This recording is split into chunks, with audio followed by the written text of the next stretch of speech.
കടച്ചക്ക കൊണ്ട് മെഴുക്കുവരട്ടിയും കറിയും മാത്രമല്ല നല്ല ടേസ്റ്റി ആയിട്ടുള്ള ബജിയും നമുക്ക് വറുത്തെടുക്കാവുന്നതാണ്. അതിനുവേണ്ടി കടച്ചക്ക തൊലി കളഞ്ഞ് കനം കുറച്ച് ചതുര കഷ്ണങ്ങളാക്കി അരിഞ്ഞെടുക്കുക. ഒരു പാത്രത്തിലേക്ക് 3 ടേബിൾ സ്പൂൺ കടലമാവ്, 1 ടീസ്പൂൺ മുളക് പൊടി, ഒരു നുള്ള് സോഡാപ്പൊടി, ആവശ്യത്തിന് ഉപ്പ് ഇവ ചേർത്ത് നല്ലതുപോലെ വെള്ളമൊഴിച്ച് കുഴച്ചെടുക്കുക. ഈ ഒരു കൺസിസ്റ്റൻസി ആയിരിക്കണം മാവിന് ഉണ്ടായിരിക്കേണ്ടത്. ഒരൽപ്പം കായപ്പൊടിയും കൂടി ചേർത്ത് കൊടുക്കാം.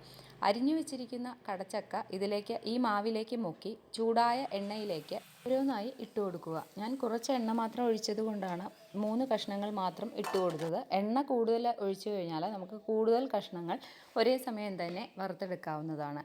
ആദ്യമിട്ട കഷ്ണങ്ങൾ ഒരു 2 മിനിറ്റ് കഴിയുമ്പോഴേക്കും ഒന്ന് തിരിച്ചിട്ട് കൊടുക്കുക. പെട്ടെന്ന് തന്നെ വെന്ത് കിട്ടും. കനം കുറഞ്ഞ് അരിഞ്ഞിരിക്കുന്നത് കൊണ്ട് തന്നെ പെട്ടെന്ന് മാവും അകത്തുള്ള ഭാഗവും നല്ലതുപോലെ മൊരിഞ്ഞു കിട്ടും. ചൂട് ചായയുടെ കൂടെ കഴിക്കാൻ പറ്റിയ നല്ല ഒരു ബജിയാണ് കടച്ചക്ക ബജി. ഇപ്പോൾ ഈ വശവും കൂടി നല്ലതുപോലെ മൊരിഞ്ഞ് കിട്ടിയിട്ടുണ്ട്.